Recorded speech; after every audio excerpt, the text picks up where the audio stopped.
골로새서 1장 23절로 29절까지 말씀을 우리 한 절씩 교독하겠습니다. 제가 먼저 23절 말씀 봉독합니다. 만일 너희가 믿음에 거하고 터 위에 굳게 서서 너희 들은 바 복음의 소망에서 흔들리지 아니하면 그리하리라. 이 복음은 천하 만민에게 전파된 바요 나 바울은 이 복음의 일꾼이 되었노라. 나는 이제 너희를 위하여 받는 괴로움을 기뻐하고 그리스도의 남은 고난을 그의 몸된 교회를 위하여 내 육체에 채우노라. 내가 교회의 일꾼 된 것은 하나님이 너희를 위하여 내게 주신 직분을 따라 하나님의 말씀을 이루려 함이니라. 이 비밀은 만세와 만대로부터 감춰뒀던 것인데 이제는 그의 성도들에게 나타났고 하나님이 그들로 하여금 이 비밀의 영광이 이방인 가운데 얼마나 풍성한지를 알게 하려 하심이라. 이 비밀은 너희 안에 계신 그리스도시니 곧 영광의 소망이니라. 우리가 그를 전파하여 각 사람을 권하고 모든 지혜로 각 사람을 가르치면 각 사람을 그리스도 안에서 완전한 자로 세우려 함이니. 함께 읽습니다. 이를 위하여 나도 내 속에서 능력으로 역사하시는 이의 역사를 따라 힘을 다하여 수고하노라. 아멘. 오늘은 2021년 1:1 제자 양육 수료 예배로 드리고 있습니다. 사실 매년 하는 것이기 때문에 특별할 것이 없다 할지 모르겠지만 그러나 제가 볼 때는 올해 이 예배는 더 특별하다. 왜냐하면 정말 그 코로나19 때문에 1:1 양육을 하는 것이 참 어려웠거든요. 이렇게 힘든 환경 속에서도 정말 힘을 다해서 사역을 잘 감당하고 그리고 드리는 수료 예배이기 때문에 훈련을 잘 받고 그리고 드리는 수료 예배이기 때문에 그래서 정말 특별하다라고 생각합니다. 어려운 가운데도 이 사역을 그리고 훈련을 잘 감당한 정말 귀한 성도님들께 깊은 감사와 그리고 축복을 드리고 싶습니다. 아까 우리 간증에도 들었지만 사회적 거리두기 때문에 만나기 쉽지 않고 또 어떤 경우는 많은 경우를 했지만 비대면으로 그렇게 또 하면서 정말 여러 가지 어려운 그런 상황을 참 잘 극복하면서 했습니다. 근데 제가 볼 때 이렇게 상황이 어려워지고 이럴 때 제일 힘든 게 뭐냐면요. 상황이 어렵고 만나기 힘들고 그런 것도 있지만 가장 힘든 것은 우리 속에 이런 생각이 들어옵니다. 꼭 이러면서까지 해야 돼? 이런 생각이 드는 거죠. 아니면 꼭 이러면서까지 해야 되는 거냐? 이게 꼭 할 필요가 있느냐? 이렇게 훈련을 받아야 되느냐? 이렇게 힘든데 이런 생각이 들어오는 게 가장 어려운 거예요. 정말 훈련을 하고 사역을 해보면요, 제일 큰 어려움은 바로 그 어려움이에요. 마음속에 밀고 들어오는 바로 그 공격. 꼭 해야 되느냐? 안 하면 안 되겠느냐? 이게 무슨 의미가 있겠느냐? 이런 생각들. 그런데 그런 힘든 마음을 다 이기고 그리고 정말 이 훈련을 잘 감당하신 그리고 사역을 잘 감당하신 분들께 담임 목사로서 정말 깊이 감사드리고 그리고 여러분이 정말 자랑스럽습니다. 그 중에 저는 특히 오늘 이렇게 어려운 중에도 1:1 제자 양육 이 사역을 잘 감당하신 양육자분들께 깊은 감사를 드리면서 동반자도 훌륭하시고 다 그렇지만 양육자분들한테 깊은 감사를 드리면서 그 귀한 모습 그것을 좀 집중해서 함께 나누려고 그래요. 이렇게 얘기하면 여러분 속에 오늘 이 말씀은 1:1 양육자들한테만 주는 말씀이니까 나하고는 별 상관이 없겠구나 라고 생각하면서 바로 이렇게 좀 접으시려는 분이 있는데 절대 그렇지 않습니다. 왜냐면요, 여러분 보세요. 우리 교회의 양육 체계에 따르면 우리 교회 모든 성도는 둘 중에 하나예요. 지금 1:1 양육자이든지 아니면 앞으로 양육자가 될 것이든지 둘 중에 하나입니다. 그 말고 다른 건 없어요. 이게 우리 교회입니다. 그러니까 지금 1:1 양육자든지 아니면 앞으로 양육자가 될 것이든지 그러니까 해당이 안 되는 분이 없죠. 그리고 더 중요한 게 뭐냐, 이 1:1 양육자 이야기는요 단지 1:1 제자 양육 그 프로그램의 양육자에 국한된 이야기가 아니라는 거예요. 그러니까 1대1 제자 양육의 그 양육자에게만 국한된 그런 이야기가 아니라 교회 공동체에서 참되게 신앙생활하는 모든 성도에게 해당되는 너무나 중요한 이야기이기 때문에 그래요. 예, 1대1 양육자들 이야기는요, 단지 그 프로그램에 있는 그들만이 아니라 우리 교회 모든 성도들에게 다 해당되는 너무나 중요한 이야기이기 때문에, 그 중요한 이야기가 뭐냐? 그것이 바로 평신도 사역이라는 겁니다. 평신도 사역. 제가 1대1에 대해서 제일 처음 접했던 기억은, 제가 서울의 온누리교회에 처음 가서 이제 부교육자로 사역할 때 그때였습니다. 저는 그때 그 서울의 온누리교회 부교육자로 가면서 사실 그런 제자 양육 이런 거 잘 몰랐어요. 전통적인 교회에 있었기 때문에. 그래서 이제 가자마자 뭘 맡았냐면 대학부하고, 그리고 서대문 교구라고 하는 이제 공동체, 우리 마을같이 그런 공동체를 맡아 섬겼습니다. 그때 아직 1대1은 내가 시작을 안 했어요. 그러니까 1대1이 어떤 건지 잘 몰랐어요. 그냥 이제 그 다음에 한참 지난 다음에 했지, 처음에는 바로 시작을 못 했어요. 자, 그런데 그때 제가 이 서대문 이제 교구를 맡아서 쭉 섬기면서 그 중에 한 집사님 사업장을 이제 신방을 하게 됐어요. 그러니까 사업장을 좀 확장 이전해서 감사 예배를 드리러 간 거예요.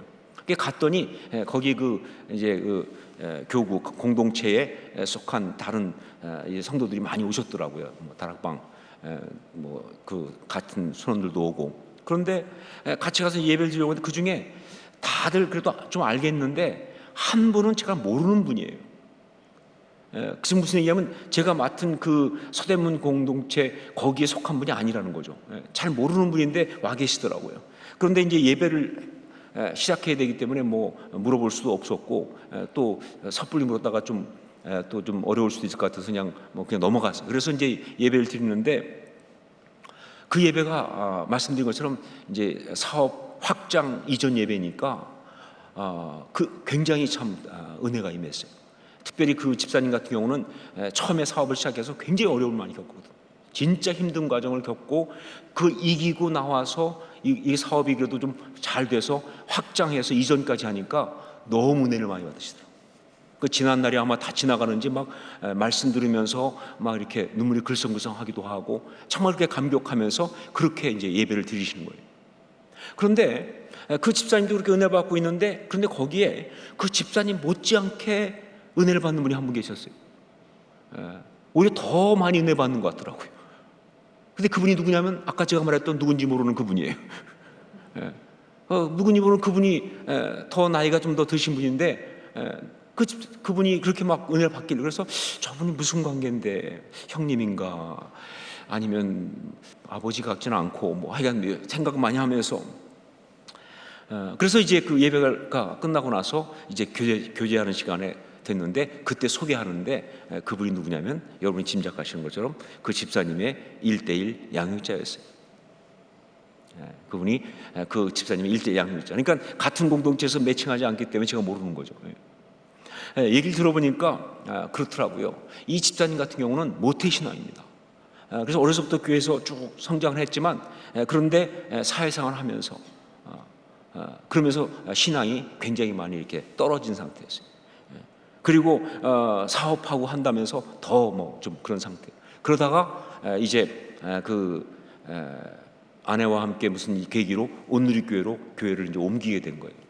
와가지고 교회를 이제 온누리교회 와서 신앙생활 시작했는데 왔더니 온누리교회에서는 이제 1대1을 받으라고 그렇게 얘기를 하는 거예요. 다른 데서 어떤 신앙생활 때 상관없이 1대1을 받아야 된다 이렇게 말하니까 처음에는 안 받으려고 그랬대요. 왜냐하면 모태신앙들이 또 생각보다 교만하잖아요, 그렇죠?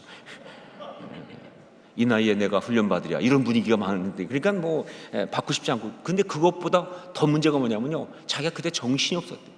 사업 새로 시작해가지고 그냥 진짜 굉장히 잘 안 돼가지고 진짜 어려운 상태니까 너무 정신이 없고 스트레스를 받고, 거기다가 또 그러다 보니까 집에서도 자기 아내하고 너무 안 좋은 거예요.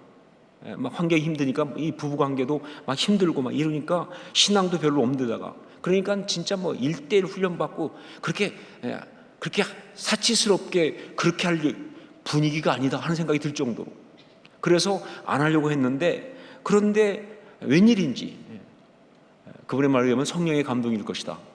하여간 자기가 안 한다고 말 못하고 하겠다고는 그랬다는 거예요. 하겠다고. 그래서 이제 매칭이 된 게 이 집사님인데, 그런데 사실 하겠다고 했지만 안 하려고 했는데 이 양육자인 분이 정말 열심히신 거예요. 지혜롭고. 그래서 연락을 하면서 그렇다고 막 강요하지도 않고 또 열심히 또 이렇게 정말 좀 챙겨주고 막 이러니까 그분이 하도 이게 잘 하니까 그 미안해서라도 1대1을 시작하게 된 거예요. 안 할 수가 없으니까. 그래서 이제 훈련을 받는데 정말 자기는 그러더라고요. 그 훈련을 받으면서 자기가 그때 진짜 삶에서 가장 어려운 순간이었는데 그 1대1 때문에 자기는 살았다라고 고백을 하는 거예요. 1대1 때문에 살았다. 우선 매주일 만나서 이제 한 번씩 훈련을 받았는데 바로 그것 때문에 자기가 영적으로 버티고 설 수 있었다는 거예요. 안 그랬으면 정말 그냥 푹 떨어지거나 혹은 극단적인 어떤 그런 좌절까지 갈 수 있었는데, 그래도 막 세상에 그냥 빠져서 막 생각해 보세요. 사업이 막 안 되고 그러니까 매일 그 생각만 하고 거기 빠져서 막 이러고 있다가도 그래도 왜 약속한 시간 되면 하여간 그 성경책하고 1대1 교재 먼지 털어갖고 들고 가야 될 거 아니에요. 그러니까 다시 그래도 하나님 말씀 보고 하나님 생각하고 영적 훈련 받으니까 자기가 그래도 많이 떨어지지 않고 다시 버티고 서는 거예요.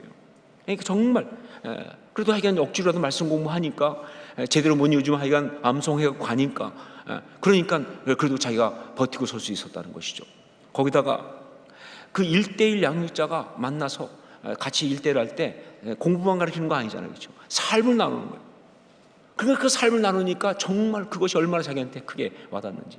어떤 때는 같이 붙들고 기도하면서 울기도 하고, 남자들끼리도 운다는 사실 아세요? 같이 울기도 하고, 또 무엇보다 좋았던 게 자기 이야기를 들어주고, 자기 속에 진짜 막 힘든데 그런 이야기 다 들어주고, 또 삶의 지혜를 나누어주기도 하고, 어떻게 되는지 그것이 모든 것의 대답은 아니지만 정말 같이 나눠주고, 그렇게 위로해주고 그렇게 격려해주니까, 또 조언도 해주고 상담도 해주니까 자기는 정말 살 것 같더라는 거예요. 그것 때문에. 그리고 또 하나는 뭐냐, 1대1 그 양육자 집사님이 자기를 위해 계속 집중적으로 중보기도 해주는 것을 아니까 그게 얼마나 힘이 되는지. 정말 그렇죠. 큰 교회에 나를 위해서 가장 집중적으로 기도해주는 그런 뒷배가 있다는 사실이 얼마나 좋아요. 중보기 되는 거 아닌가. 그냥 말로만 아니라 진짜 기도해 주니까. 그렇잖아요. 그러니까 막 그게 힘이 되고 격려가 되고 마음이 불안하다가도 정말 정말 그 위로가 되고, 또 기도 부탁도 하고, 진짜 사업 때문에 어려울 때, 뭐 때문에 힘들 때 그때 집사님이 그 기도해 주세요. 막 기도도 부탁도 하고. 그러면서 그 어려운 시간을 잘 이기고 나갈 수 있었다 하는 거예요. 그러면서 정말 그분이 하는 고백 그대로 자기 1대1은 자기 삶에서 가장 어려운 그런 구간을 지나가는, 사람은 다 그럴 수 있으니까 바로 그 가장 어려운 구간을 지나가도록 하나님께서 미리 준비하신 그런 하나님의 프로젝트 같았다. 그 동반자를 같이 지나갈 수 있도록, 자기 동반자는 자기지만 양육자도 같이 동반자가 돼서 그 어려운 걸 지나갈 수 있도록 그렇게 미리 준비해 놓으신 하나님의 프로젝트 같았다라고.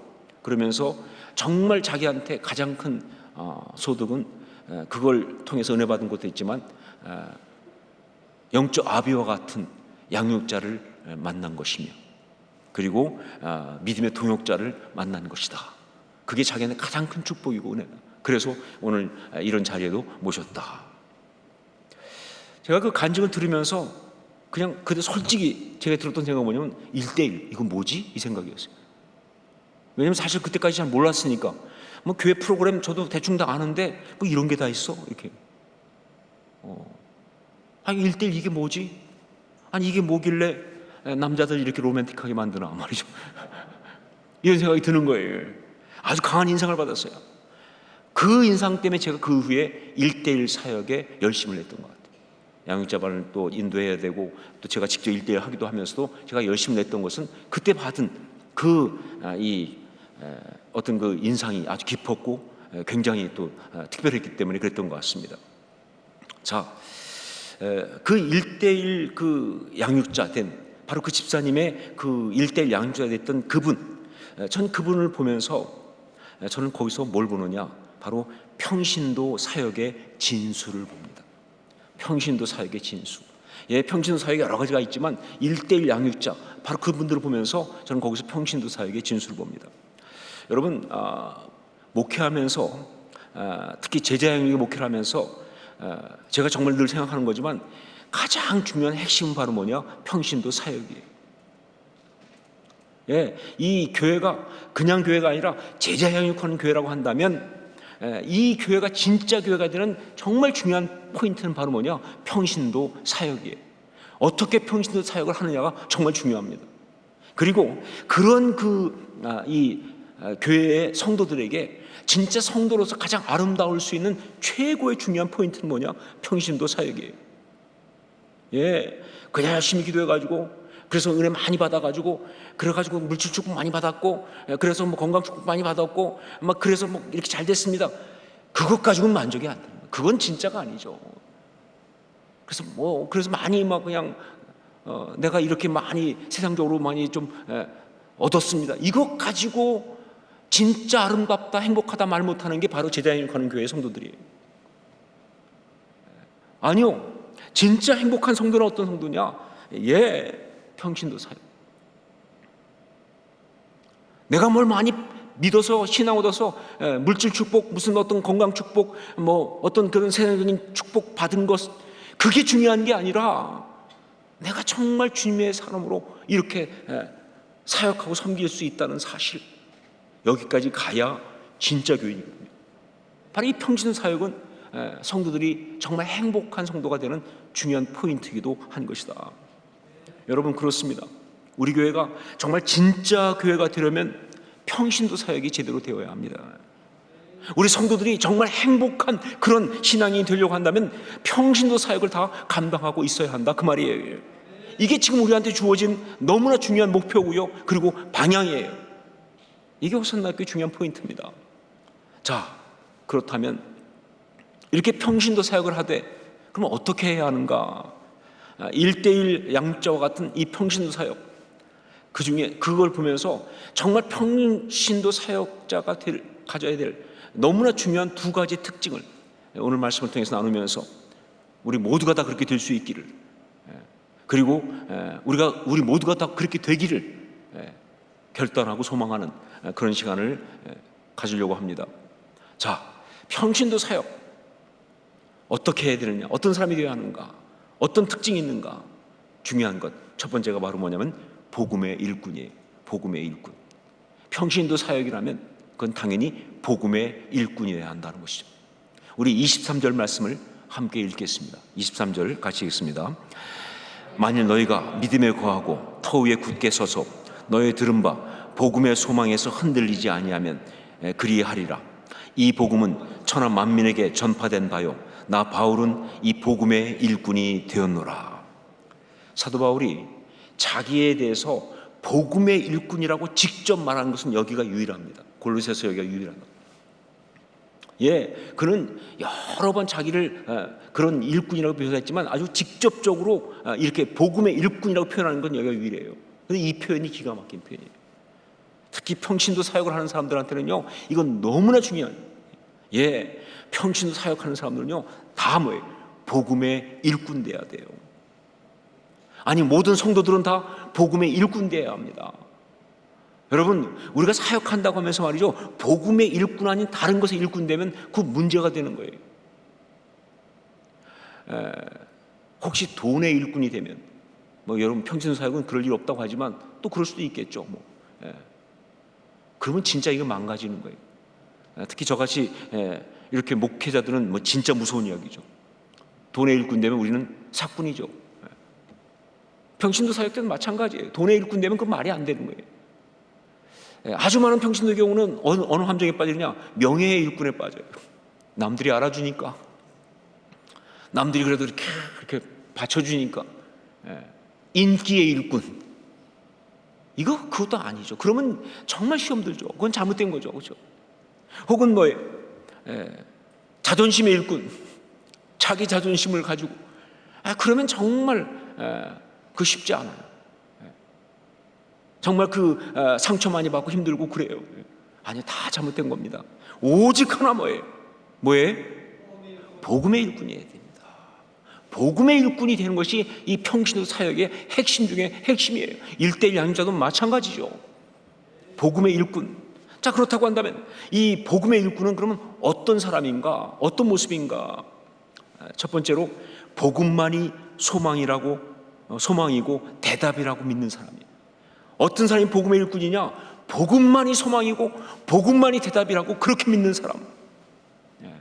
여러분, 세상 살다 보면요, 이 세상이 상황이 너무 커 보일 때가 있어요. 이게 절대적이라고 보일 때가 있어요. 정말 우리 한국 속담에 그런 표현이 있죠. 목구멍이 포도청이다. 그게 너무 맞다는 생각을 할 수밖에 없는 상황이 있어요. 자, 그런 어려운 현실이라든가 이런 상황이 있으면요, 자기도 모르게 현실이 절대적이에요. 현실이 답이에요. 지금 재정적으로 어려워. 그러면 돈이 답이에요. 돈이. 건강에 문제가 있어. 그러면 건강을 회복하는 게, 병이 나아야 답이에요. 뭐 어떤 그거 풀려야 답인 거예요. 그거 안 되면 세상 없이 의미가 없는 거예요. 라고 생각하면서 자기도 모르게 그냥 그 앞에 무릎을 꿇는다는 거죠. 그렇지만 그 사람은 주님의 사람 아니고요, 특별히 주님의 그 복음의 일꾼은 될 수가 없어요. 복음의 일꾼은요, 바로 이런 상황 속에서도 뭐라고 말하냐? 아니라고. 당장 볼 때는 세상이 커 보이고, 당장 볼 때는 이 문제를 풀려면 세상적인 어떤 것, 현실적인 어떤 것, 그런 것이 있었던 것처럼 보일지 모르겠지만 아니라고. 예수를 믿으면 이 모든 상황 속에서도 정말 우리가 구원을 받고 넉넉히 이길 줄로 믿습니다. 이 믿음이 있는 사람이에요. 세상 사람들은 막 그렇지 않죠. 예수가 밥 먹여주느냐 말이요.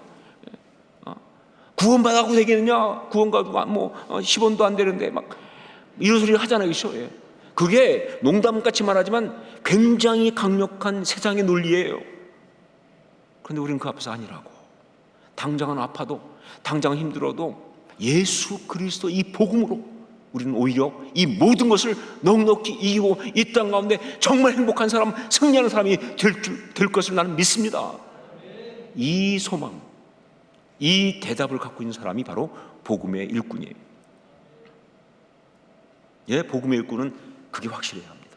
복음이 대답이라고, 복음이 소망이라고. 사람에 대해서 그렇습니다. 솔직히 때로 우리 자신을 보거나 또 주변 다른 사람을 보면요, 정말 고개가 옆으로 저어질 때가 많아요.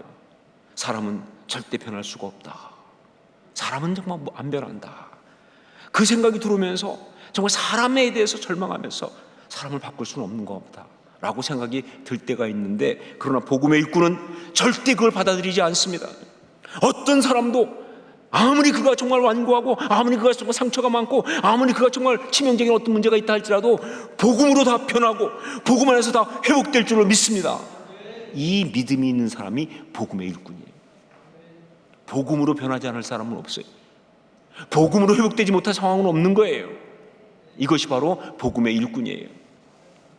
여러분, 다시 말하지만 복음의 일꾼은 다른 어떤 것보다 복음만이 소망이고 대답이라고 그렇게 믿고 그렇게 고백하고 선포하고 나가는 사람, 이게 바로 복음의 일꾼이에요.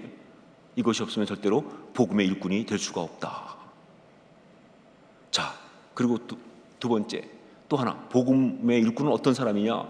바로 복음만을 전하는 사람. 복음만을 전하는 사람. 복음의 일꾼은요, 좀 아재 개그식으로 말하면 다른 약은 안 팝니다. 오직 신약 구약만 판다. 성경 말씀만 파는 거예요. 즉 복음만 팔아요. 딴 약은 안 팔아요. 그 복음의 일꾼은 그래요. 이 말은 그렇다고 그래서 다른 소리 1절 안 하고 말이죠, 성경 이야기, 복음 이야기만 계속 해야 한다, 그 뜻은 아니에요. 당연히 삶을 나누고 또 세상 가운데 살아가는 지혜를 나누다 보면요, 세상 이야기 할 수 있죠. 인간적인 이야기 할 수 있죠. 그런데 여러분, 복음의 일꾼은요, 결국 그 모든 이야기의 결론은, 그리고 그 모든 이야기의 핵심은 복음이 되는 것이 바로 복음의 일꾼이에요. 예, 삶의 얘기할 수 있어요. 뭐든 자기 생각 얘기할 수 있어요. 하지만 자기 생각을 결론을 주면 그 복음의 일꾼이 아니죠. 복음의 일꾼은 그런 모든 것 중에서 마지막에 주는 게 그게 복음을 주는 거예요. 예수 그리스도 그 십자가 그 능력 그 복음을 주는 사람이 바로 그게 복음의 일꾼이에요. 예. 제가 볼 때 이런 면에서 이 복음의 일꾼이 꼭 알아야 될 것 비슷한 것 중에 하나가 복음주의라고 생각해요. 복음주의. 여러분, 복음주의라고 하는 것은요, 사실은 이 시대의 대표적인 신앙운동입니다. 이거 교파를 초월해서 정말 굉장히 중요한 신앙운동이에요. 복음주의에 대해서 뭐 여러 가지 굉장히 폭넓지만 간단하게 말하면 이렇게 말할 수 있어요. 자유주의와 근본주의의 중간에 선.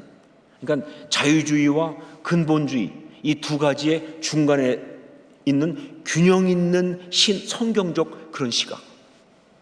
이게 바로 복음주의. 그러니까 자유주의도 아니고 근본주의도 아닌 중간에 있는 아주 균형이 있는 그 더 중요한 게 뭐예요? 성경적인 그런 시각, 관점. 이게 복음주의다 하는 것이죠.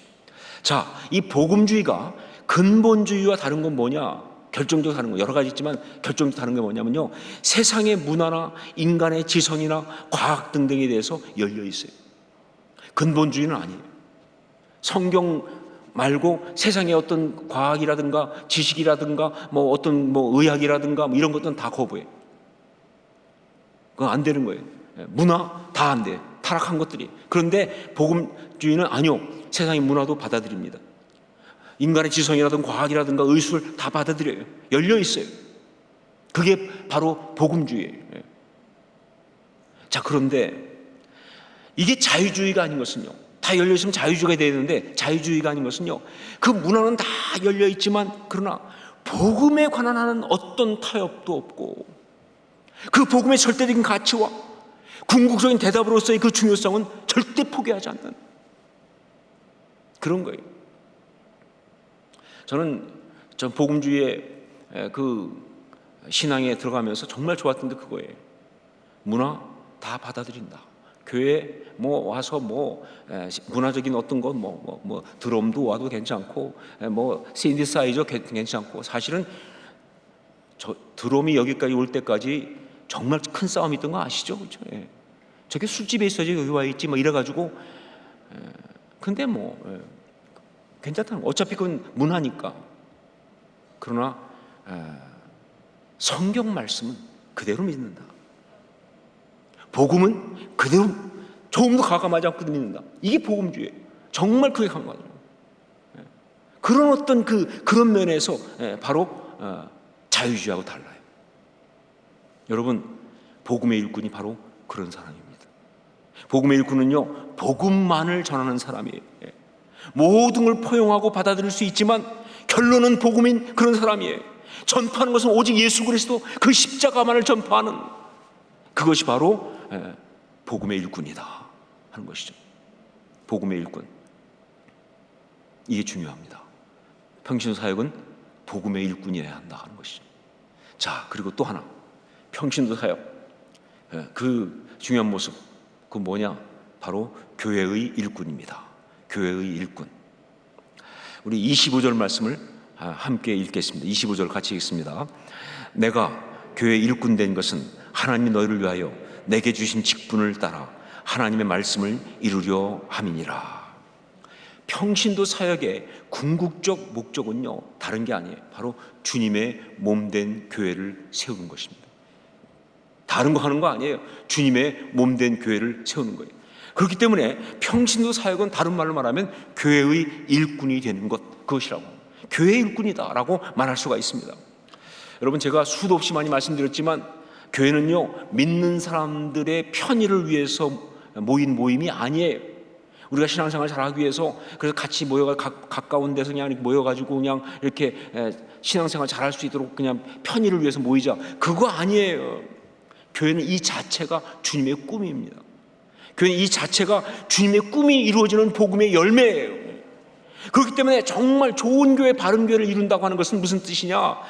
바로 주님의 그 복음의 역사가 제대로 열매를 맺는다, 그 의미예요. 그러니까 복음의 일꾼은 언제나 뭐예요? 교회의 일꾼일 수밖에. 평신도 사역은 교회 일꾼이 되는 것이죠. 그렇죠? 예. 여러분, 복음의 이름으로 혹시 교회를 깨거나 교회를 어지럽히는 일이 있다면 그 있을 수가 없어요. 예. 종종 보면은 이단들 중에 보면요, 굉장히 복음을 강조하면서 교회를 깨는 경우가 있어요. 그건 이단이에요. 그래서요. 아니요, 복음의 일꾼은 교회 일꾼이에요. 평신 사역은 바로 교회 일꾼이 되어야 되는 거예요. 자, 복음의 일꾼으로서 교회 일꾼 어떤 모습을 갖느냐? 두 가지가 분명합니다. 여기도 두 가지가. 하나가 뭐냐? 교회를 세우기 위하여 고난을 감당하는 사람이다 하는 것이. 교회를 세우기 위해서 고난을 감당하는 사람이다. 신앙생활하다 보면요, 아주 첨예하게 부딪히는 갈등, 여러분도 아마 다 경험했을 거예요. 우리가 신앙생활 하면서 말이죠, 가장 첨예하게 봉착하게 되는, 부딪히는 그런 갈등이 바로 뭐냐면 나라고 하는 이 자기 자신과 공동체의 갈등이에요. 이게 때때로 정말 힘들어요. 나라고 하는 자기 자신과 공동체, 우리라고 하는 공동체, 이 갈등이 굉장히 첨예하게 우리한테 다가오는 것이 될 수가 있어요. 구체로 말하면 내 이익을 구할 것인가, 공동체 유익을 구할 것인가, 이 싸움이. 내 이익을 구할 것이냐, 공동체 유익을 구할 것인가. 이게 우리한테 참 쉽지 않은 그런 도전이에요. 그리고 또 하나는 뭐냐? 자기의 자존심을 세울 것인가, 주님의 몸된 교회를 세울 것인가. 안 그러면 좋겠는데 때때로 그럴 때가 많아요. 내 자존심을 세울 것이냐, 아니면 주의 몸된 교회를 세울 것이냐. 여러분, 교회에서 제일 힘들고 어려운 말, 우리들한테 특히 정말 어떤 리더십 되거나 혹은 사역하는 분들한테 제일 힘든 말 중에 하나가 뭐냐면요, 그게 바로 건덕이에요. 덕을 세우기 위하여. 그 말이 얼마나 힘들 때가 많이 몰라요. 덕을 세운다. 왜냐면 그 말은 대부분 뭐냐면 네가 죽어라, 그 얘기예요. 네가 죽어라, 그 얘기예요. 그러니까 이게 굉장히 첨예한 거예요. 여러분, 참된 복음의 일꾼, 교회 일꾼은요, 바로 이런 그 첨예한 어떤 그런 갈등 상황 속에서 주님의 몸된 교회를 세우기 위해서 자기를 내려놓고 고난까지도 기꺼이 감수하는 바로 그런 사람이다 하는 것이죠. 사도 바울은 바로 이것을 이렇게 고백합니다. 24절 말씀을 함께 읽겠습니다. 24절 같이 읽습니다. 나는 이제 너희를 위하여 받는 괴로움을 기뻐하고 그리스도의 남은 고난을 그의 몸된 교회를 위하여 내 육체에 채우노라. 여러분, 이게 바로 진정한 십자가 복음의 역사예요. 그리스도의 남은 고난을 그의 몸된 교회를 위하여 내 육체에 채우노라. 이게 바로 복음의 일꾼이면서 동시에 교회의 일꾼의 참모습이다 하는 것이죠. 한 성도님과 이야기하면서 이분이 교회 안에서 나름 굉장히 억울한 일을 당했는데, 그런데 정말 마음속에 막 올라오는 게, 내가 이 억울함을 풀고 나한테 이 억울함을 준 상대한테 복수하고 진짜 나도 정말 해보겠다 하는 생각이 막 올라오는데, 그때 들어오는 게 뭐냐면, 그렇게 되면 교회가 어지러워지니까, 교회가 힘들어지니까, 그러니까 그럴 수 없다 하는 생각이 들더라는 거예요. 그래서 진짜 억울하고 분하고 막 그러는데도 불구하고 교회를 위해서, 교회를 세우기 위해서 자기가 참았다라고 그렇게 하는 말을 들으면서, 상황은 제가 정확히 알 수 없지만 그 말 자체는 너무 귀했어요. 이건 정말 맞는 것이다. 내 자신의 억울함, 내 자신의 힘든 것, 오해받는 것, 이런 것 정말 힘들지만, 그러나 교회를 위해서, 교회를 세우기 위해서 내가 그걸 참았다고 한다면 그 바른 것이다.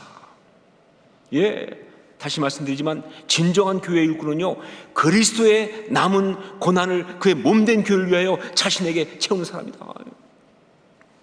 이 말이 얼마나 무서운 말입니까? 그러나 이 말이 얼마나 귀한 말입니까? 그리스도의 남은 고난을 예수님처럼 나도 정말 그의 몸된 교회를 위하여 나도 그 십자가를 지고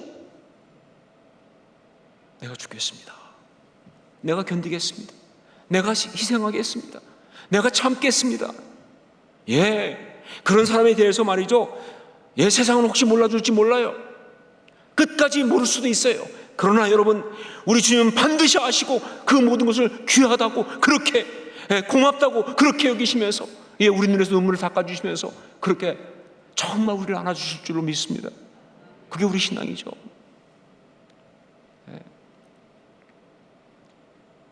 그런 사람은요, 정말 찬송가에 나오는 그 가사 그대로 그날에와 황금길에 그의 영광 바라보고 그의 팔로 나를 안을 때 만나보리 나의 친구, 그 찬양을 눈물 가운데 부를 수 있는 사람이에요. 예, 사람은 몰라도 우리 주님은 아세요. 사람들은 끝까지 모를 수 있어요. 사람들 끝까지 드러난 사람만 훌륭하다고 할지 모르겠어요. 그러나 우리 주님은 아세요. 그 마음. 그게 진짜 교회의 일꾼이에요. 그게 진짜 교회 일꾼입니다. 두 번째, 또 하나, 교회 일꾼은 어떤 사람이냐? 자신에게 주신 직분을 신실하게 끝까지 감당하는 사람. 자신에게 주신 직분을 신실하게 끝까지 감당하는 사람이 바로 교회의 일꾼이다. 우리 25절 말씀을 다시 한번 같이 읽겠습니다. 25절 같이 읽습니다. 내가 교회 일꾼 된 것은 하나님이 너희를 위하여 내게 주신 직분을 따라 하나님의 말씀을 이루려 함이니라. 예, 교회의 일꾼들은요, 무엇보다 주님의 몸된 교회를 세우기 위해서 자기한테 주어진 직분이 있다는 사실을 정확히 알고 있어요. 이걸 모르는 사람은 교회 일꾼이 아니에요. 예, 내가 교회 일꾼이라면요, 이 교회를 세우기 위해서 주님이 나한테 주신 직분이 있다는 걸 정확히 알고 있어요. 자, 그리고 더 중요한 게 뭐냐? 그것을 알고 있을 뿐만 아니라 어떤 상황, 어떤 어려움 속에서 그 직분을 감당합니다. 그리고 아무리 힘들고 지쳐도 절대로 중단하지 않고 끝까지 감당하는 거예요. 그게 바로 교회 일꾼인 거예요. 좀 우스운 이야기 하나 하겠습니다. 한 아들이 자기 엄마한테 다음 세 가지 이유로 주일날 교회 예배드리러 가기 싫다라고 이야기를 했습니다. 첫째는 뭐냐면 우선 예배가 너무 지루하고 재미가 없다. 그래서 나는 예배드리러 가고 싶지 않다. 그랬어요. 두 번째는 예배에 참석한 다른 사람들이 다 마음에 안 든다. 다 나를 짜증나게 한다. 그래서 난 예배 가고 싶지 않다. 그리고 세 번째는 내가 너무 몸이 피곤하고 힘들어서 좀 쉬고 싶다. 그러니까 난 예배 가고 싶지 않다. 좀 쉬고 싶다. 그러자 그 엄마가 그래도 주일에 교회 가서 예배를 드려야 한다 하는 것을 그 엄마도 세 가지 이유를 들어서 얘기했어요. 첫째는 뭐냐? 예배는 재미로 드리는 게 아니니까. 재미있다고 가고 재미없다고 안 가고 그러는 게 아니니까. 예배는 재미로 드리는 게 아니니까. 그러니까 가야 한다. 재미없어도. 두 번째는 뭐냐? 예배는 사람 보고 가는 게 아니니까. 하나님 보고 가는 거니까 사람들이 짜증나게 해도 가야 한다. 그리고 세 번째는 아무리 피곤하고 힘들어도 네가 그 교회 담임 목사니까 가야 한다.